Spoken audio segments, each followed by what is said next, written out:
বাংলাদেশের আন্দোলনের গণতান্ত্রিক ইতিহাসে জুলাই গণ অভ্যুত্থান একটি গুরুত্বপূর্ণ অধ্যায় হয়ে থাকবে আজীবন একটি নতুন ইতিহাস। আজ আমাদের সঙ্গে আছেন সেই সময়ে অংশ নেওয়া এক সাহসী যোদ্ধা কামরুল হাসান। আজ আমরা শুনব তার কাছ থেকে সেই সময়ের অভিজ্ঞতা, নেতৃত্ব এবং তার বেঁচে ফেরার কথা।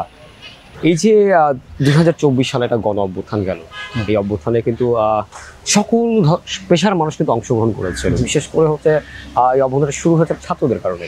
ছাত্রদেরকে রাজাকার উপাধি দেওয়ার পর থেকেই কিন্তু এটা আরো গুরুতরভাবে হলো। বিশেষ করে ছাত্র দল, সাধারণ মানুষ, বিভিন্ন অঙ্গ সংগঠনের লোকই কিন্তু এই অভ্যুত্থানে অংশ নিয়েছিল। আপনিও অংশ নিয়েছিলেন, আমরা যতটুকু জেনেছি।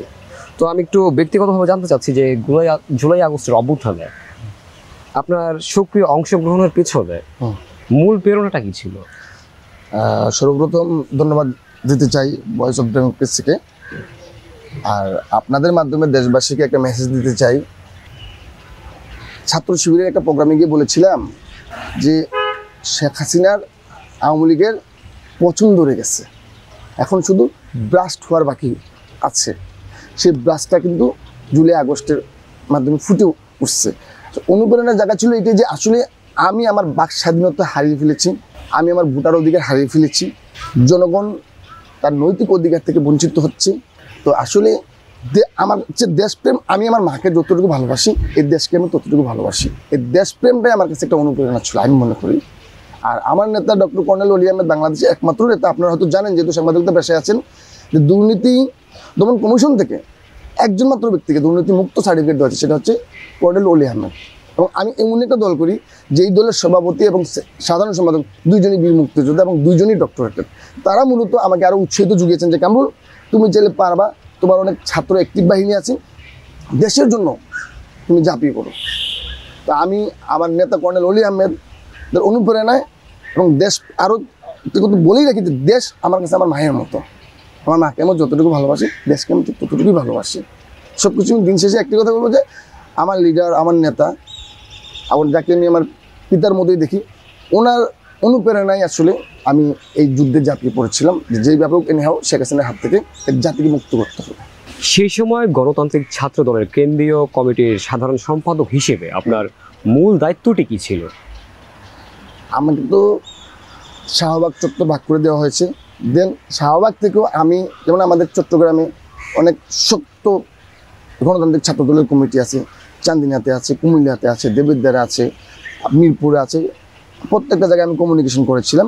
আর আমরা আপনার ফেসিবাদ বিরোধী ছাত্র ঐক্যের যে প্ল্যাটফর্মটা, এই প্ল্যাটফর্মটাকে একত্রিত করে আমরা কন্টিনিউ শাহবাগ আন্দোলন চালিয়েছি।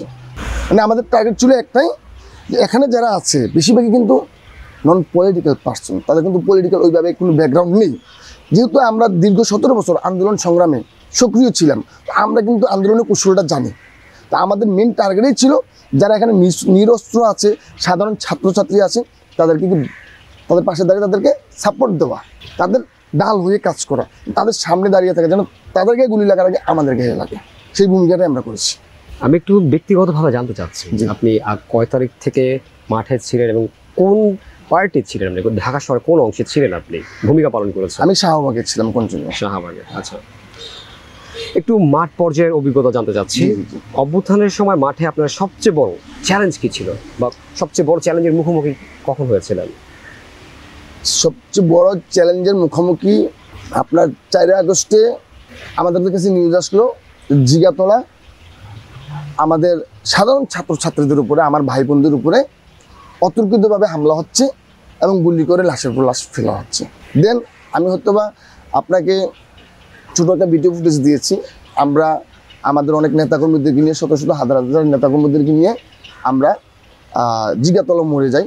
তো ওখানে গিয়ে দেখি সাউন্ড গ্রেনেডের শব্দ আর শব্দ, কিন্তু লাস্ট কিছু দৃশ্য দেখলাম যে আপনার টিয়ার সেলের কারণে অনেক ছেলেদের মুখ জল হচ্ছে গেছে, কেউ পথ খুঁজে পাচ্ছে না। কিন্তু আমার মায়েরা, মানে যারা টোটালি কোনো, আমার কাছে মনে হচ্ছে তাদের কোনো পলিটিক্যাল ব্যাকগ্রাউন্ড নাই, দৌড়িয়ে আসছে, কেউ আগুন জ্বেলে দিচ্ছে, কেউ পেস্ট টেনে মুখে ডলে দিচ্ছে। মানে এই যে একটা ভালোবাসা, এটা আসলে ভোলার মতো না। এই দেশে যতদিন প্রাণ আছে, যে এই হাসিনাকে কীভাবে যে সাধারণ মানুষও ঘৃণা করতো, ওই দৃশ্যগুলো না দেখলে বোঝা যেত না যে কেউ পেস্ট নিয়ে আসতেছে, কেউ খাবার নিয়ে আসতেছে, কেউ আগুন জ্বেলে দিচ্ছে, কেউ গ্যাস লেগেছে, মুখে ধরতেছে, বাবা এই আগুন টানো তাহলে তোমার মুখের জ্বালাটা কমবে। এই যে কতগুলো মানে স্মৃতি, এগুলো আসলে ভোলার মতো না। আমার এত মানবিক বাংলাদেশের মানুষ। আর শেখ হাসিনা যে কি পরিমাণ ঘৃণার চোখে দেখে এই জুলাই আগস্টের মাধ্যমে বাঙালি জাতি সেটা স্পষ্টভাবে দেখেছে।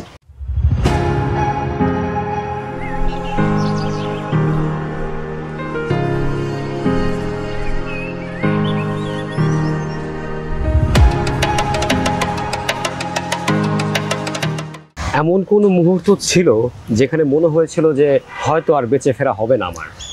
শুধু 30 সেকেন্ডের একটা ভিডিও আছে, এটা দেখলে আমার এখনো মাঝে মধ্যে মনে হয় যে আমি মরেই গিয়েছিলাম, বা ওই কথাটা মনে হয় যে আমার শহীদের কাতারে মনে নামটা উঠেই গিয়েছিল। হয়তো আমার মা বাবার দোয়া আছে, ময়মুরুবের দোয়া আছে, কারণে বেঁচে আছি। পুলিশ যখন শহীদ মিনারে চারদিক দিয়ে আমাদেরকে ঘিরে ফেললো, একটা মিনিট সময় দিল না যে তোমরা এখান থেকে যাও, অতর্কিতভাবে গুলি চালালো। দেন আমি দেয়াল টপকে ঢাকা মেডিকেল কলেজের ভিতরে গিয়ে আশ্রয় নিলাম। তখনও চারদিক থেকে সাউন্ড আর সাউন্ড, এক পর্যায়ে ভাবতেছি না এখান থেকে বের হয়ে আমাকে যেইভাবে হোক শাহবাগ যেতে হবে, যারা সাধারণ ছাত্রছাত্রী আছে তাদের পাশে গিয়ে ডাল হয়ে দাঁড়াতে হবে। কিন্তু আমি যখনই আমার নেতাকর্মীদেরকে ইমার্জেন্সি কেটে গেলাম, তখনই অতর্কিত হামলা আর্মির সামনে। তাও মানে আপনারা হয়তো জানেন যে ঢাকা মেডিকেল কলেজের ইমার্জেন্সিতে কিছু আর্মি পার্সন দায়িত্বে ছিলেন, হ্যাঁ, ওদের সামনে মানে ওরাও নিরুপায়। তারপরে আমরা আবার ভিতরে চলে গেলাম, আবার আসার চেষ্টা করলাম, আবার সেই একইভাবে হামলা, যে আপনার রোগীদের জন্য খাবার নিয়ে খাবার টাবার নিয়ে উল্টা পাল্টা হয়ে অবস্থা খারাপ। উপরে গিয়ে দাঁড়ালাম, দেখি নিচে এবারের নাম জানি না, এক ধরনের প্যাকেটের মধ্যে একটা সাউন্ড গ্রেনেড আছে যেটা অনেক জোরে জোরে আওয়াজ হয়, ওগুলো মারতেছে। বিল্ডিং সকাল থরথর করে কাঁপতেছে। আসলে এই শেখ হাসিনা ক্ষমতার জন্য এতটাই পাগল হয়ে গিয়েছিল যে হসপিটাল রুগী আছে, এই মানবতাটা তার মধ্যে কাজ করে নাই। তার একটাই কথা ছিল আমার ক্ষমতা আছে, যা ছিল তার বাপের স্বভাব, সেই স্বভাব সেই মেয়ের মধ্যে বিদ্যমান ছিল। আর যাই হোক, এক পর্যায়ে আবার নিচে আসলাম। নিচে এসে দেখি এইভাবে লম্বা যে টেবিলগুলো আছে শোয়াই রাখছে, কারো মজক নেই, কারো মাথা নেই, কারো এটা নেই। কোথা থেকে আসছে? বেশিরভাগ লাশি আপনার কাজলা থেকে আসতেছে, এই বডিগুলো আসতেছে। তো দেন আমি যখন উপরে ছিলাম, বিলিভ ইট অর নট, মানে আপনাকে একটা মেসেজ দিয়ে রাখি, আমার ওয়াইফ তখন 8 মাসের গর্ভবতী।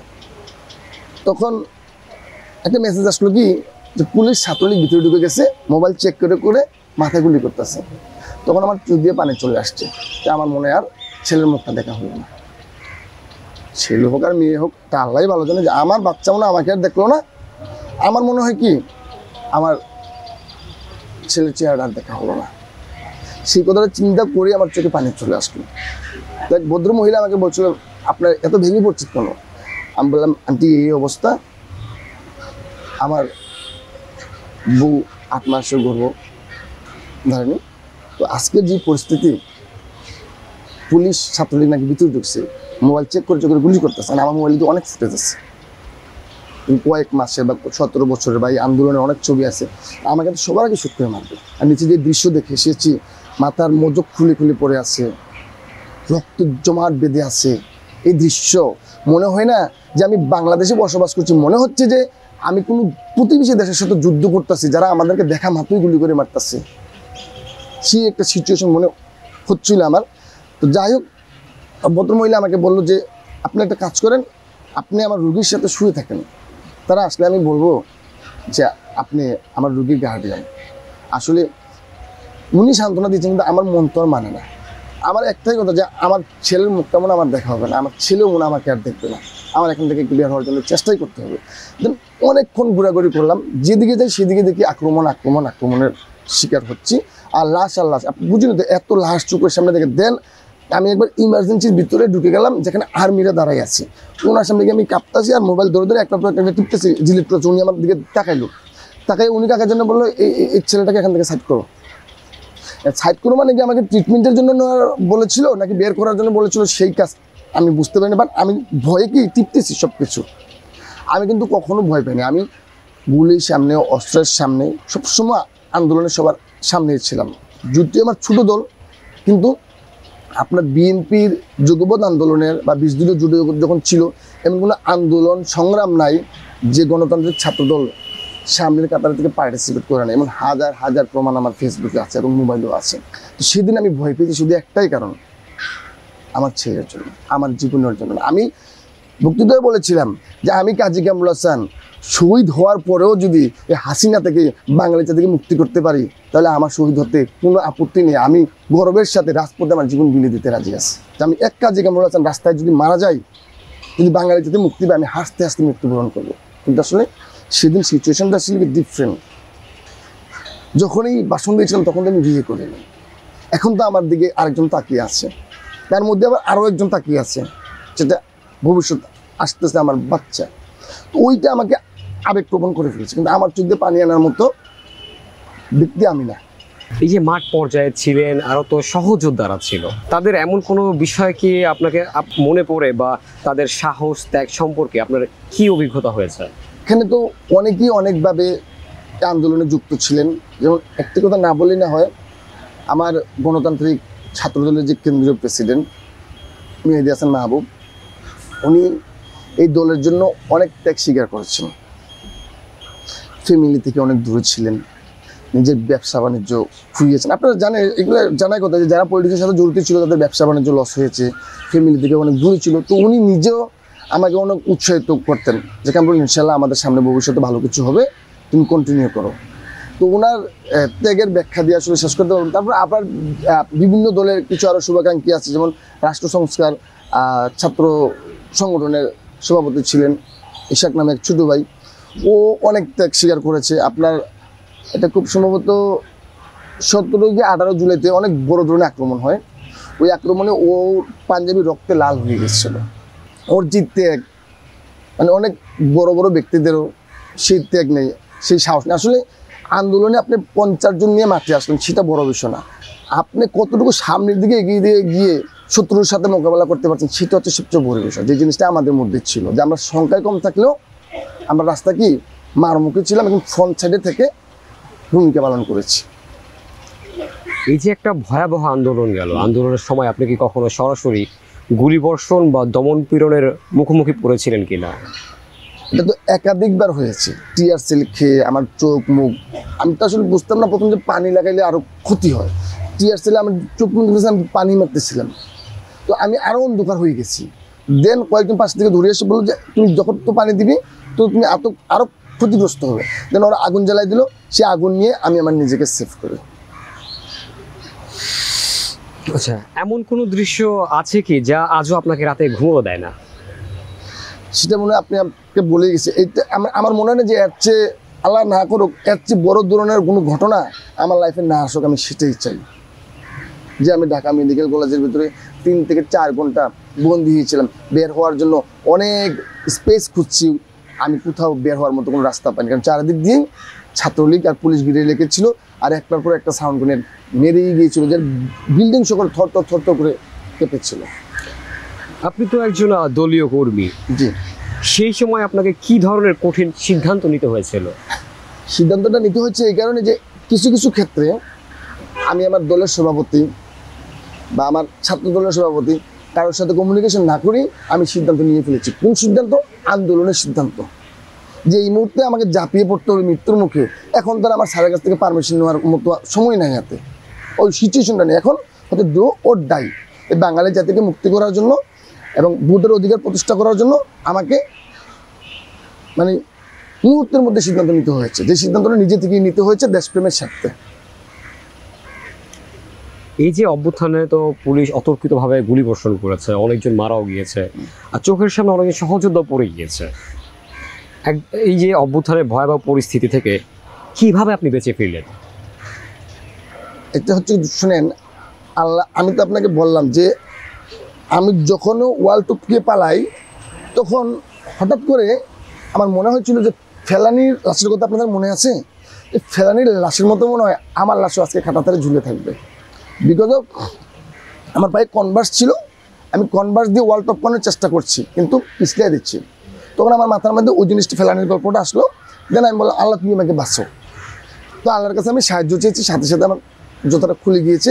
দেন আমি লাফ দিয়ে ওই পারে গিয়ে পড়ছিলাম। আর না হয় সেদিন হয়তো বা আমার লাস্ট কাটাতারে ঝুলে থাকতো।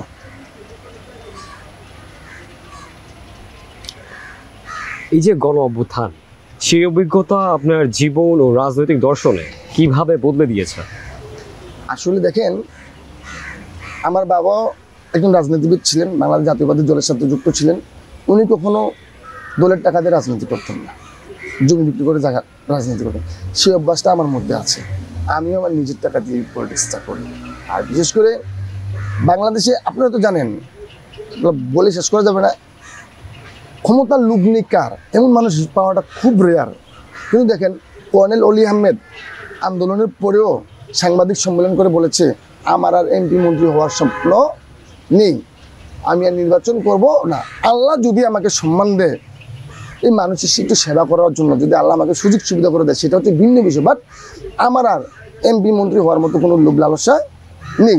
তো আমি এমন একজন নেতা রাজনীতি করি, নিজেকে গর্ববোধ মনে করি যে আমারও কখনো ক্ষমতার লোভ আমাকে টাচ করে না। আমি সবসময় দেশপ্রেম ইমানের অঙ্গ। আপনার মধ্যে যদি দেশপ্রেম না থাকে, আপনি কোনো পলিটিক্যাল ব্যক্তি হতে পারেন না। তো আজকে একটু কথা না বললেই না হয় যে যারাই জুলাই আগস্টের আন্দোলনের সাথে সম্পৃক্ত ছিলেন, প্রত্যেকটা পার্সন মানে ব্যক্তির কাছে আমি কৃতজ্ঞতা প্রকাশ করছি। এবং যারা শহীদ হয়েছেন তাদেরকে আল্লাহ জান্নাতবাসী করুক, তাদের আত্মার মাগফিরাত কামনা করছি। এবং তাদের পরিবারের কাছে সারা জীবন এই বাঙালি জাতি এবং আমি ঋণী থাকবে। কিন্তু আজকে যেইভাবে এই জুলাইকে বিক্রি করতেছে একটা শ্রেণীর মানুষ, আপনাকে একটু ইনফরমেশন দিয়ে রাখি আমি, আমাদের কাছে এগুলো প্রমাণ আছে। যখন আপনার ফেসিবাদ বিরোধী ছাত্র ঐক্য হয়েছে, ফেসিবাদ বিরোধী ছাত্র ঐক্য থেকেই অনেক নেতারা বৈষম্য বিরোধী ছাত্র আন্দোলনের মধ্যে হয়েছেন, মানে যুক্ত হয়েছেন। তখন কিন্তু আমরা দেখেছি তাদের পারিবারিক অবস্থা, তাদের পকেটের অবস্থা, তাদের জামা কাপড়ের অবস্থা, এগুলো কিন্তু আমরা দেখেছি। ঠিক আছে? তো আজকে দেখলাম কি রাতারাতি অনেক কিছু চেঞ্জ হয়েছে। তখন খুব কষ্ট লাগে যে এই দিনটি দেখার জন্য তো আন্দোলন করিনি ভাই। যে আপনার 5 তারিখের আগে ছিলেন একরকম, 5 তারিখের পরে আপনার রাতারাতি চেঞ্জ হয়ে গেলেন। তার মানে কি আপনার মধ্যে তো স্বার্থ কাজ করেছিল, আপনার মধ্যে তো দেশপ্রেম আছে বলে আমার মনে হয় না। আপনি কথায় কিন্তু চিড়া বেজে না, চিড়া বুঝতে হলে পানি লাগে। এখন আপনি যে সৎ ব্যক্তি, আমি সৎ, আপনি কেমন করে বুঝবেন? গতদিনও দেখলেন কামরুল ভাই রিক্সা দিয়ে চলে, এক সপ্তাহ পরে দেখছেন কামরুল ভাই পাতার করে চড়তেছে। আমি কি আলাউদ্দিনের চেরাক পেয়ে গেলাম? তাহলে আপনি কি, আমি যদি বলি আমার মুখে দেশপ্রেম আছে আমার মধ্যে, সাধু সাধু কথা বলে আপনি কি বিশ্বাস করবেন? কারণ আপনি তো প্র্যাকটিক্যালি আমাকে দেখছেন। তো আমার এমন অনেক সহযোদ্ধা আছে যাদের সাথে আমার ভালো রিলেশন, খুব কাছাকাছি সম্পর্ক ছিল। তাদেরকে যখন রাতারাতি পরিবর্তনটা দেখলাম না, তখন খুব কষ্ট লাগলো যে এই দিনটি দেখার জন্য কি আমরা আন্দোলন সংগ্রাম করেছিলাম। এই কি জুলাই যোদ্ধার চরিত্র? জুলাই যোদ্ধার কি এই চরিত্র? তাহলে তার কাছ থেকে জাতি কি আশা করবে? কি আশাটা করবে জাতি আপনি বলেন না? জুলাই যোদ্ধার যদি এই চরিত্র হয় যে শেখ হাসিনা পলানোর আগের দিনও থাকতেন মেসে, কিছু ডিফারেন্ট বিষয় থাকতেই পারে, কিন্তু যখন এটা অ্যাভেলেবেল হয়ে যাবে, 2-4-5 জন তাকে রাষ্ট্র সম্মান করে একটা ভালো জায়গায় নিয়ে যেতে পারে। কিন্তু যখন এটা অ্যাভেলেবেল পার্সন হয়ে যায়, তখন কি স্বচ্ছতার জায়গাটা থাকলো, স্বচ্ছতার জায়গাটা থাকলো না। কিন্তু তখন এটা অ্যাভেলেবেল হয়ে গেছে। আমি কারোর নাম উল্লেখ করে কাউকে ছোটো করতেছি না, কারণ কি যারাই আন্দোলনের সাথে, এই জুলাই আগস্টের আন্দোলনের সাথে সম্পৃক্ত ছিল, তাদেরকে আমি সেলুট জানাই। যার কারণে আমি কারোর নাম বলে কাউকে ছোটো করতে চাই না। বাট তাদের কাছ থেকে, অনেকের কাছ থেকে জাতি কিছু আশা করতে পারবে না, কারণ তারা লুবি। তারা জুলাইকে বিক্রি করতেছে, তারা আগস্টকে বিক্রি করতেছে। তাই পরিবর্তন হয় কীভাবে? মানুষ 1 বছর 2 বছর 5 বছর পরিশ্রম করে স্টেপ বাই স্টেপ পরিবর্তন, কিন্তু রাতারাতি পরিবর্তন হয় কেমন করে? যেটা আমরা জুলাইকে কেন্দ্র করে দেখেছি, আগস্টকে কেন্দ্র করে দেখেছি। তো আল্লাহ পাক তাদেরকে হেদায়েত দান করুক। আমি আবারও বলি, জুলাই আগস্টে যারা সরাসরিভাবে সম্পৃক্ত ছিলেন, আমি তাদেরকে সিলুট জানাই, কিন্তু ঘৃণা জানাই তাদেরকে যাদের রাতারাতি পরিবর্তন হয়েছে। আমি আবার বলবো, আপনারা আপনাদের বিবেককে জাগ্রত করুন। জাতি আপনাদের কাছ থেকে ভালো কিছু আশা করে, জাতি আপনাদের কাছে এই ধরনের আশা করে নাই যে আপনি রাতারাতি কোটিপতি হয়ে যাবেন, আরেকজন তার জায়গায়, আগের জায়গায় রয়ে যাবে। এবার আপনি আমার অতীত টেনে দেখেন, আমি কিন্তু পূর্বের জায়গায় আছি। এমন অনেক বিভিন্ন দলের নেতাকর্মীরা আছে যারা অনেক ত্যাগ শেয়ার করেছে, রাস্তাদের রক্ত আছে, তাদের দলে শহীদ হয়েছে, কিন্তু তারা পূর্বের জায়গায় আছে, কারণ তাদের মধ্যে দেশপ্রেম আছে। তারা জুলাইকে বিক্রি করে না। আমার দল জুলাইকে বিক্রি করে না। আমি আবারও বলি, I have the enough evidence যে শেখ হাসিনা চলে যাওয়ার পরে জুলাইকে বিক্রি করে, নিজের দলকে বিক্রি করে, নিজের চরিত্রকে বিক্রি করে 100 টাকা ইনকাম করে নেয়। এই যে অভ্যুত্থানে হাজারো মানুষ, ছাত্র জনতা, অন্যান্য দলের কর্মীরাও কিন্তু পুলিশের গুলিবিদ্ধের সম্মুখীন হয়েছিল, অনেকজন ঝরে পড়েছে, আপনি প্রাণে বেঁচে গিয়েছেন। 5ই আগস্টের পর যেমন বাংলাদেশ চেয়েছিলেন তেমন বাংলাদেশ কি পেয়েছেন? 5ই আগস্টের পরে আমরা যেমন বাংলাদেশ চেয়েছিলাম তেমন বাংলাদেশ পাইনি। আমরা একটু ভিন্ন মাত্রায় এক্সপেক্ট করেছিলাম, কিন্তু আসলে যে বৈষম্যের জন্য আন্দোলনটা হয়েছে, বৈষম্য রয়েই গেছে। আমি জানি না এই বৈষম্য আদৌ শেষ হবে কিনা।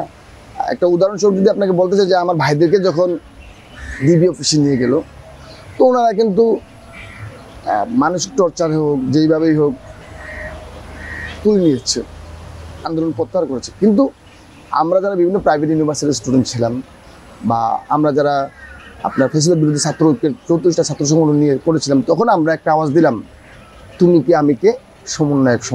আমরা এটা মানি না। ওরা যে প্রত্যাহার করছে আমরা কি এটা মানি না। তুমি কি আমি কে, সমন্বয়ক। আমরা কিন্তু আন্দোলনটাকে শেষ পর্যন্ত চূড়ায় নিয়ে গেছি। কিন্তু দুঃখের বিষয় হচ্ছে, এই বৈষম্য বিরোধী যে ছাত্র প্ল্যাটফর্মটা আছে, তারা গুটি কয়েক ছাড়া অন্য কারো কৃতিত্ব স্বীকার করতে চায়। এটা খুব বেদনাদায়ক, এটা খুব দুঃখজনক। এই যে দেখেন, তারা আছে জুলাই সনদের জন্য পাগল হয়ে গেছে। আমিও তাদের সাথে পোষণ করি, কিন্তু আমাদের সাথে বসার দরকার ছিল, বসি। আমাদেরকে ডাকার দরকার ছিল, আমাদেরকে ডাকেন। মনে হচ্ছে যে তারাই শুধু দেশকে স্বাধীন করেছে। কিন্তু এখানে আরও একটা জিনিস কথা স্মরণ করে দিতে চাই, তারা যখন খুব বিপদগামী হয়েছিল তখন কিন্তু বলেছিল, আপনারা হয়তো জানেন যে বাংলাদেশের যেসব রাজনৈতিক দলগুলো আছেন, আপনারা প্লিজ আমাদের পাশে এসে যান। ভাই, তুমি যখন বিপদে পড়েছো তখন তো আমাকে ডাকছো, আজকে তোমার সুদিন, আজকে কিন্তু আমাকে ডাকার প্রয়োজন মনে করছে না। তার মানে এখানে বৈষম্য হয়ে গেল না? আর কাজী কামরুল হাসান এভিডেন্স ছাড়া কোনো কথা বলে না। ওরা কিন্তু বলেছিল যে বাংলাদেশে যেসব রাজনৈতিক দলগুলো আছেন, আপনারা আসেন, আমাদের পাশে দাঁড়ান। কেন? তারা তখন বিপদগামী ছিল, আমাদেরকে তখন তোমরা বিপদে পড়ে ডাকতে পারলা। ভাই, আজকে যখন তোমাদের সুসময় আসলো, আমাদেরকে ডাকার প্রয়োজন মনে করো না। তোমরা এমন মিলে নাম খেলাচ্ছ যে তোমরাই দেশকে স্বাধীন করে ফেলেছ। 17 বছর ধরে আন্দোলন সংগ্রাম করে আসলাম, তার তো স্বীকৃতি তোমরা দিচ্ছই না। তোমাদের পাশে এসে ভাইয়ের মতো, বন্ধুর মতো ডাল হয়ে দাঁড়িয়েছিলাম, তার স্বীকৃতি তোমরা দিচ্ছ না। তো আসলে এই বৈষম্য রয়েই যাবে। এবং দেখেন, তাদের কাছ থেকে কিন্তু উপদেষ্টাদের বানানো হয়েছে। আর যে ছাত্র সংগঠনগুলো আছে বা বিভিন্ন প্রাইভেট ইউনিভার্সিটিগুলো আছে, তাদের কাছ থেকে কিন্তু কাউকে আপনার উপদেষ্টার কাতারে আনাও হয়নি, বা ওইভাবে গুরুত্ব দেওয়াও হয়নি আর কি। তো আসলে আমরা তো এমন বাংলাদেশ চাইনি। আমি আবারও বললাম যে আমরা চাইছিলাম যে এটা দুর্নীতিমুক্ত বাংলাদেশ, এবং আমি কথা বলার আমার অধিকার থাকবে, যেখানে কোনো দুর্নীতি থাকবে না, কোনো বৈষম্য থাকবে না, আপনার কথা বলার অধিকার থাকবে, দর্শন থাকবে না, খুন থাকবে না, চুরি থাকবে না, ডাকাতি থাকবে। কিন্তু আমরা দেখতে পেয়েছি অসংখ্য জায়গায় বৈষম্য বিরোধী ছাত্র আন্দোলনের ব্যানারে ডাকাতি, ছিনতাই, আহাজারি, চাঁদাবাজি। আমার প্রশ্ন, তাদের কে সেটা দিচ্ছে? ভাই, তাদের উপরে তো কেউ না কেউ আছে। একতারা আমি আপনাকে লাস্ট একটা কথা বলে দিতে চাই, বেগম খালেদা জিয়া কখনো ক্ষমতার লোভী না। আজকে আমার ভাইয়েরা যে বলে বিএনপি ক্ষমতার লোভী, এটার প্রমাণটা আমি দিয়ে যাই। বেগম খালেদা জিয়া যদি চাইতেন 111-এর সময়, আওয়ামী লীগ আজকে ক্ষমতায় আসতো না। মঈনুদ্দিন, ফখরুদ্দিন 3 টাইম বেগম খালেদা জিয়ার বাসায় গিয়েছিলেন। আপনারা হয়তো জানেন যে ম্যাডাম, যা হওয়ার হয়েছে, শর্ত সাপেক্ষে আপনাকে আমরা আবার ক্ষমতায় এনে দিচ্ছি। আমি মঈনকে সেনাপ্রধান বানিয়েছেন, আমাকে বাংলাদেশ ব্যাংকের গভর্নর বানিয়েছেন। কিন্তু আজকে আমার কিছু ভাইয়েরা বলে, আপনাদের মাধ্যমে তাদেরকে মেসেজটা দিতে চাই যে আপনাদের বংশে যদি আওয়ামী লীগের ভালো কোনো নেতা থাকে, ওদেরকে জিজ্ঞাসা করে দেখেন। ওনারা জানে যে মঈনুদ্দিন, ফখরুদ্দিন বেগম জিয়াকে 3 টাইম অফার দিয়েছিলেন, শর্ত সাপেক্ষে আপনাকে ক্ষমতা এনে দিচ্ছি। কিন্তু বেগম জিয়া বলেছিলেন, না, কোনো শর্ত দিয়ে আমি ক্ষমতায় আসতে চাই না, এই দেশের জনগণের ভোটে আমি ক্ষমতায় আসতে চাই, যাকে বলে আপসীন দেশ, সেনাপতি বেগম খালেদা জিয়া। তো আমি আবারও বলি, বিএনপি ক্ষমতা লোভী না। এই দেশে যদি কোনো রাজনৈতিক দল থাকে, আমার নিজের একটা দল আছে, লিবারেল ডেমোক্রেটিক পার্টি, আমরা শহীদ জিয়া রহমানের আদর্শে রাজনীতি করি, আমি শহীদ জিয়া রহমানের আদর্শ রাজনীতি করি, কর্নেল ওলি আহমেদের আদর্শ রাজনীতি করি। আমরা কখনো ক্ষমতা লোভী না। এটা প্রমাণটা আজকে সবার সামনে দিয়ে গেলাম যে আমরা কখনো ক্ষমতার লোভী না। কিন্তু আমার ভাইয়েরা যেভাবে সাধু কথা বলে, সাধুর সাথে কিন্তু কথার কোনো মিল নাই। যেটা আমি অতীত বলে গেলাম যে 2-4-5 জনকে রাষ্ট্র সম্মান করেছে, কারণ তারা নেতৃত্ব দিয়েছিলেন, তারা অধিনায়ক ছিলেন। কিন্তু আমরা তো ভাই প্লেয়ার হিসাবে ছিলাম নাকি? আমরা তো প্লেয়ার হিসাবে এখন স্বীকৃতি পাচ্ছি না। আপনি যে 11 জন প্লেয়ার নিয়ে মাঠে ফুটবল খেলেন, অধিনায়ক একজন থাকে, তার একটু কৃতিত্ব বেশি থাকে, সে একটু গাইড করে ভালো, কিন্তু বাকি যে প্লেয়ারগুলো তাদেরও তো নাম বলা দরকার। ধরেন আমি একটা গোল করলাম, আপনি অধিনায়ক হিসেবে বলবেন না যে কামরুল আজকে ম্যান অফ দ্য ম্যাচ, আপনারা কিন্তু আমাদেরকে ম্যান অফ দ্য ম্যাচ তো দূরের কথা, আমাদেরকে তারা স্বীকৃতি দিতেও আছে না যে তাদের সাথে আমরা ছিলাম। এখন তারাই অনেক কিছু। আমি আবারও বলি, যারা জুলাই আগস্টে আন্দোলনের সাথে সম্পৃক্ত ছিলেন তাদেরকে আমি স্যালুট জানাই, কিন্তু বর্তমান 5 তারিখের পরে তাদের যে চরিত্র দেখতে পাচ্ছি সেটা এই বাঙালি জাতি আমরা কখনো আশা করি নাই, কারণ তারা আঙ্গুল ফুলে কলা গাছ হয়ে গেছেন। আমি আবারও বলি, 2-4-5 জনকে রাষ্ট্র সম্মান করছে সেটা ভিন্ন বিষয়, কিন্তু সিরিয়ালে গণহারে এত পরিবর্তন, এত আলাউদ্দিনের চেরাগ কোথায় থেকে নিয়ে আসলো? আমার ভাইদেরকে বলবো, ভাই আপনার বিবেককে প্রশ্ন করেন, আপনি আগে কি ছিলেন, এখন কোথায় আছেন? এর জন্য কি দেশে যুদ্ধ হয়েছিল? এই জন্য কি শেখ হাসিনাকে বাংলাদেশ থেকে আমরা বিতাড়িত করেছিলাম? শুধু সাধু কথা বললেই হবে না, কথার সাথে কাজের মিল থাকতে হবে। আছে, মিল আছে। আমি কারণ নাম বলতে চাই না, আসলে চলে আসে সামনে, কারণ এই যে বললাম আমি তাদেরকে রেসপেক্ট করি, সম্মান করি, কারণ তারা জুলাই যোদ্ধা। কিন্তু আপনারা তো ইতিহাস জানেন, ইতিহাস ঘাটেন, তার ফ্যামিলির ব্যাকগ্রাউন্ড কী ছিল, আজকে সে কীভাবে রাতারাতি আলাউদ্দিনের চেরাগ পেয়ে গেল। তো সেই জায়গা থেকে আমাদেরকে বেরিয়ে আসতে হবে, আমাদের মধ্যে দেশপ্রেম রাখতে হবে, দেশকে ভালোবাসতে হবে, এদেশের জাতিকে ভালোবাসতে হবে, এবং বৈষম্য দূর করে সুষ্ঠু দ্বারার একটা নির্বাচনের মাধ্যমে এদেশে একটা সরকার গঠন করতে হবে। কারণ আপনারা জানেন ভালো করে যে একটা রাজনৈতিক মানে একটা সরকার ছাড়া, একটা নির্বাচিত সরকার ছাড়া একটা দেশ কখনো পরিচালিত হতে পারে না। 2-4-5-10টা উপদেষ্টা দিয়ে 18 কোটি মানুষকে নিয়ন্ত্রণ করা পসিবল না। তো যার কারণে এই দেশকে একটু সুন্দর জায়গায় পৌঁছে নেওয়ার জন্য একটা নিরপেক্ষ নির্বাচন ছাড়া আর কোনো রাস্তা আমি দেখছি না। আমি সবার কাছে একটাই বিনয়ের অনুরোধ করব যে দেশকে পিছিয়ে না ভাই, নির্বাচন নিয়ে কোনো প্রকার গুটিবাজি করেন না। আপনারাও তো চেয়েছিলেন শেখ হাসিনা একটা সুষ্ঠু নির্বাচন দেখ, তো আপনারা তো শেখ হাসিনাকে এই দেশ থেকে পালাতে, আমরা তো শেখ হাসিনাকে এই দেশ থেকে পালাতে বাধ্য করেছি, তাহলে আমরা এখন একটা সুষ্ঠু নির্বাচনের পরিবেশ কেন করছি না? কিন্তু এখানে একটা স্বার্থনিশী মহল আছে, সেটাও একটু বলে দিই, আমি নাম বলবো না। এই নির্বাচন যদি হয় আমার তো আর গুরুত্ব থাকবে না। নির্বাচন যতক্ষণ না হয় ততক্ষণ তো আমি অঘোষিত প্রধানমন্ত্রী, ততক্ষণ তো আমি অঘোষিত মন্ত্রী, ততক্ষণ তো আমি অঘোষিত রাষ্ট্রপতি। নির্বাচনটা হয়ে গেলে আমাকে আর কেউ গণবে না। আর ভাই কেন গণবে না? আপনি যদি গণার জায়গায় থাকেন আপনাকে কেন গণবে না? গণার জায়গায় যদি থাকেন আপনাকে কেন গণবে না? আপনার ওই জায়গাটা রাখতে হবে তো ভাই। আপনার এত ভয় কেন ভাই নির্বাচনে আসতে? ভাই আপনার যদি জনপ্রিয়তা থাকে আসেন, মাঠে আসেন না।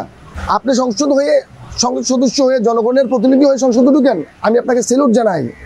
আপনার মতো সৎ মানুষ আমাদের দরকার, আমাদের জাতীয় সংসদের দরকার। কিন্তু আপনার নিজের প্রতি আপনার নিজের আস্থা নাই যে নির্বাচন হলে আপনি জামানত বাজেয়াপ্ত হবে। আপনারা জানেন এদেশে এমন অনেক রাজনৈতিক দল আছে, অনেক ভাইয়েরা আছে যে জামানত বাজেয়াপ্ত হবে, তারা এখনও অঘোষিত মন্ত্রীর ক্ষমতা ব্যবহার করতেছে, অঘোষিত প্রধানমন্ত্রীর ক্ষমতা ব্যবহার করতেছে, অঘোষিত এমপির ক্ষমতা ব্যবহার করতেছে। তাদেরকে আমরা টোকাইও পাবো না নির্বাচিত সরকার যদি চলে আসে। এই ভয়টা হচ্ছে তাদের মধ্যে। আমার মধ্যে কিন্তু এই ভয় নাই ভাই। আমি কখনো ক্ষমতার পাগল না, আমি দেশপ্রেমের পাগল, আমি এই জাতির জন্য পাগল, আমি এই দেশের জন্য পাগল, আমি ক্ষমতার পাগল না। কিন্তু এক শ্রেণীর মানুষ বিভিন্ন দলেই আছে, দল ছাড়াও আছে। নির্বাচন যেভাবে পিছাইতে হবে, নির্বাচন যতক্ষণ পিছানো যায় ততক্ষণ আমি তো অঘোষিত এমপি আমার এলাকার, আমি তো মন্ত্রী, আমি তো রাষ্ট্রপতি। এই যে চিন্তাধারা ভাই, আপনি আপনার ব্যক্তি স্বার্থের জন্য দেশকে যে রসাতলে নিয়ে যাচ্ছেন ভাই, সেদিকে আপনি ভাবছেন? দেশ যে রসাতলে চলে যাচ্ছে আপনার ব্যক্তি স্বার্থের জন্য, তার মধ্যে আপনার মধ্যে তো দেশপ্রেম নাই। আপনি তো জুলাইকে বিক্রি করে খাচ্ছেন, আজকে এটা প্রমাণিত হয়ে গেল। অসংখ্য ধন্যবাদ। গণ-অভ্যুত্থানে অংশ নেওয়া একজন সহযোদ্ধা হিসেবে আপনার অভিজ্ঞতা আমাদের কাছে শেয়ার করছেন। ধন্যবাদ আপনাকে। Thank you. আসসালামু আলাইকুম।